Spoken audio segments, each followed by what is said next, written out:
दोस्तों नमस्कार। आज तो हरियाणा और जम्मू कश्मीर के चुनाव नतीजे आए हैं, मज़ेदार हैं। आइए चल के उन्हीं पे बात करते हैं। बीजेपी के नायब नायब नायक बन के उभरे हैं।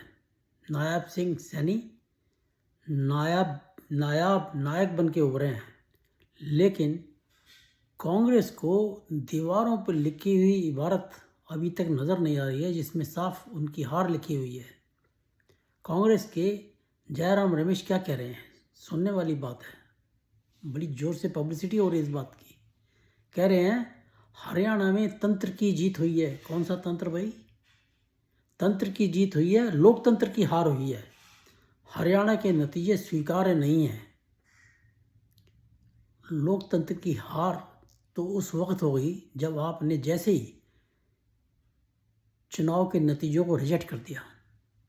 कभी कोई दल, लोकतांत्रिक दल, जनादेश को रिजेक्ट नहीं करता, न करना चाहिए, क्योंकि वो जनादेश है, जनता की भावनाएं हैं।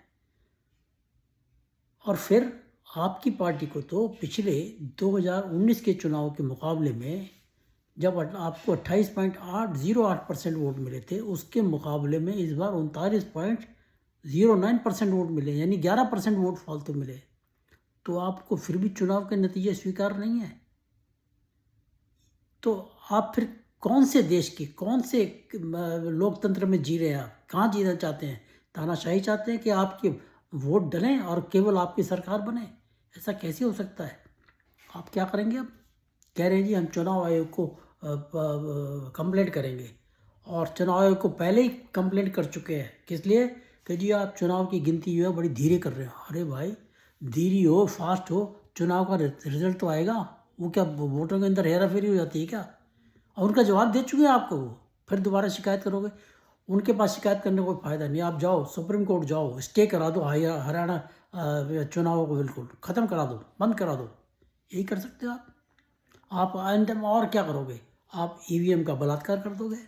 ईवीएम में गड़बड़ हुई है, और क्या करोगे? बीजेपी के मुख्यमंत्री जो नायब सिंह सैनी के काल में चुनाव लड़ा गया ये, तो बीजेपी के इस बार 3% वोट बढ़े हैं पिछले चुनाव के मुकाबले में, लेकिन सीटें उनकी 40 से 48 हुई हैं। और जो एक पार्टी है जेजेपी, कौन है वो पता नहीं, उनके जो करता धरता है, उनकी वोट तो समझो ख़त्म ही हो गई। पिछले चुनाव में 14.8% वोट था और 10 सीट थी, लेकिन इस बार क्या हुआ? 0.9%, 1% करीब वोट रह गया उनका, और सीट हो गई 0। सबसे बढ़िया परफॉर्मेंस तो बड़े ईमानदारों की जो पार्टी है ना, आप पार्टी, केजरीवाल की पार्टी, सबसे बड़ा ईमानदार आदमी, सबसे विश्वविख्यात ईमानदार केजरीवाल, उसकी पार्टी के वोट मिले हैं 1.79%।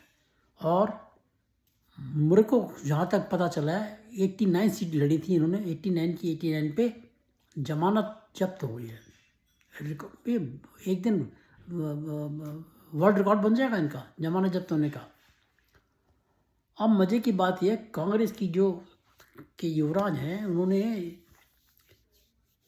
जलेबी का प्रचार किया, विश्व विख्यात कर देंगे, और जलेबी तो लुट गई। और अब शायद वो जलेबी हरियाणा में तो बनेगी नहीं, हरियाणा की जगह वो 10 जनपद में बनाएगा, वहाँ फैक्ट्री लगाएगा, एक खेत वहाँ पे बड़ा अहाता पड़ा हुआ खेत लगा देगा वहाँ पर। जैसे जलेबी को इंटरनेशनल कर रहे थे, वैसे वो कश्मीर में सेब को भी कर रहे थे। लेकिन हरियाणा की बात अभी करते हैं कि यहाँ कांग्रेस को पहलवानों का और किसानों का हल्ला मचा के थोड़ा बहुत प्रोपेगेंडा जो हुआ, उससे वोटें इनकी जरूर बढ़ी हैं, ये मेरे को लगता है। और जैसी हालत हुई है बुरी, तो कांग्रेस के कार्यालयों में वहाँ पे हाथी घोड़े और ड्रम बजाने वाले सब खड़े हुए थे तैयार जश्न मनाने के लिए। सब वापस चुपचाप निकल गए, खिसक गए। पूछते रह गए लोग, भाई क्या हुआ क्या हुआ? बस जा रहे हैं जी। और मज़े की बात बताता हूँ आपको, इनके जो किसान बैठे हैं, जिनको इसने राहुल गांधी ने पार्लियामेंट में बुला के मीटिंग की थी, उन किसानों को वहाँ पे चुनाव में औकात पता चल गई। मैं बताता हूँ कैसे। इनका जो एक गुरनाम सिंह चंडूरी है, उसको कितने वोट मिले? 1170, जमानत जब्त। ये ये हालत है इनकी। और दूसरे एक और हैं, ग्याल सिंह संधू, ये आम आदमी पार्टी से चुनाव लड़े थे उसके टिकट पे। उसको वोट कितने मिले? 890, उसकी भी जमानत जब्त। और इन्होंने पूरे शंभू बॉर्डर पे ताना बाना ऐसा फैला रखा है कि लोगों का जीना मुश्किल कर रखा है। इनकी ये औकात है, मतलब लोगों को इकट्ठा करके थोड़े बहुत, और सारा सिस्टम हिला के रख दो, फिर कहो जी हम तो मोदी के घर में घुस जाएंगे। ये हालत है। और ये करने वाले थे ये, अगर चुनाव जीत जाते कांग्रेस तो ये यही करने वाले थे, शंभू बॉर्डर खोल के सारे घुस जाते। जो कथित किसान है, किसान नहीं कथित किसान है, वो दिल्ली का बेड़ा गर्क कर देते हैं। उधर आप चलिए जम्मू कश्मीर में, जो ये जो जो इंटरनेशनल मार्केट में सेब फैला रहा था ये, जो कि पहले ही जा रहे हैं। और कहता था वहाँ पर, वहाँ भी कहा, हरियाणा में भी कहा, कई जगह कहा है कि मेक इन इंडिया कुछ नहीं होता जी, मेक इन इंडिया है ही नहीं कुछ। ये बोलता है Rahul Gandhi, make in India है ही नहीं कुछ। जो इजराइल का माल आता है उसके ऊपर अडानी लगता है, अडानी लिखा जाता है और ये मेड इन इंडिया बन जाता है। ये यार, ये कहाँ किस हद तक गिरेगा ये व्यक्ति है, मेरे को समझ नहीं आता। अरे इंडिया की वंदे भारत ट्रेन को कई देश, बड़े बड़े देश वो इंडिया से इंपोर्ट करना चाह रहे हैं, और कह रहा है कि made in India, make in India कुछ होता ही नहीं है। कितना प्रोपेगेंडा करेगा मोदी के खिलाफ, मेरे को ये समझ नहीं आता। उनको ये याद रखना चाहिए कि ऐसे मक्कारी भरे झूठे प्रचार से कुछ नहीं मिलने वाला, क्योंकि पब्लिक तो बहुत कुछ समझती है, ऐसी बात नहीं है। हैं बहुत से लोग जिनको तुम बेवकूफ़ बना लेते हो, लेकिन फिर भी बहुत पब्लिक समझती है। और जब ये आज चुनाव के नतीजे आ रहे थे, तो कांग्रेस के मुख्यालय पे राहुल गांधी का फोटो लगा हुआ था। जब शुरू में अच्छे नतीजे लग रहे थे हरियाणा में, और जहाँ पिटने शुरू हुए, खड़गे को लगा दिया वहाँ पर राहुल गांधी साहब। अब मेरे को तो समझ नहीं आ रहा कि खड़गे का हुआ क्या। उसने तो बेचारे ने इच्छा मृत्यु का संकल्प ले रखा है कि मोदी को हटा के मरूंगा। अब मोदी हटा नहीं तो वो तो मरेगा भी नहीं। अब इसका मतलब तो यही होगा ना, वो तो जीता रहेगा, क्योंकि संकल्प ले रखा है, संकल्प ले रखा है उसने, जब तक मोदी हटेगा नहीं मैं नहीं मरूंगा। वाह जी वाह। अब देखिए जम्मू कश्मीर में जीत नेशनल कॉन्फ्रेंस की हुई है, कोई शक नहीं है, लेकिन आप एक चीज़ को समझिए, इसमें जीत भारत की हुई है,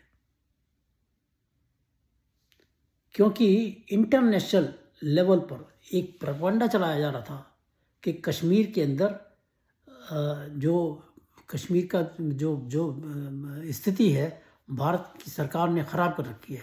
वहाँ पे अत्याचार हो रहे हैं, जुल्म हो रहे हैं, सब कुछ हो रहा है वहाँ पर, बुरा से बुरा, मुसलमानों के साथ बहुत बुरा हो रहा है वहाँ पर।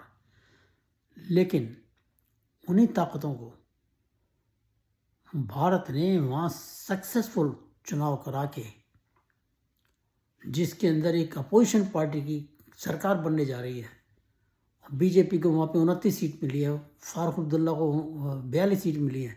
वो चुनाव करा के उन विदेशी ताकतों को, और जो चारों तरफ हल्ला मचाते हैं कश्मीर का, उनको एक तमाचा मारा है कि हमारे यहाँ असली लोकतंत्र हमारे यहाँ है, जो तुम प्रोपेगेंडा करते हो सब बेकार है, बकवास है वो। अब वहाँ पे क्या हुआ है, पीडीपी के 2014 के चुनाव में, लास्ट चुनाव 2014 में हुआ था, 22.87% वोट था और 28 सीट मिली थी उनको, महबूबा मुफ्ती की पार्टी को। इस बार क्या हुआ है, उसका वोट परसेंट 15% गिरा है, 8.87% रह गया है, और सीट केवल बची हैं 28 से नीचे फॉल, 25 सीट कम हो गई है। नेशनल कॉन्फ्रेंस की 3% सीट बढ़ी है, लेकिन सीट उसकी 15 से 42 हो गई है। कोई बात नहीं, ये तो जो लोकतांत्रिक ढांचा है उसके अंदर ऐसे चलता है। इसी तरह बीजेपी की वोट करीब 3.25% बढ़ी हैं, लेकिन सीटें 25 से 29 हुई हैं, बढ़ी हैं सीटें। और सबसे बड़ी बात तो यह है कि किश्तवाड़ जैसी जगह पे मुस्लिम डोमिनेटेड इलाके में बीजेपी की शगुन परिहार जीती है, ये भी बहुत बड़ी बात है। और सबसे बड़ा गोता तो कांग्रेस ने लगाया है, उसने तो महबूबा मुफ्ती ने तो लगाया ही लगाया है, कांग्रेस ने लगाया। उसकी वोट 8% गिरी हैं और सीट रह गई है 12 से 6, आधी।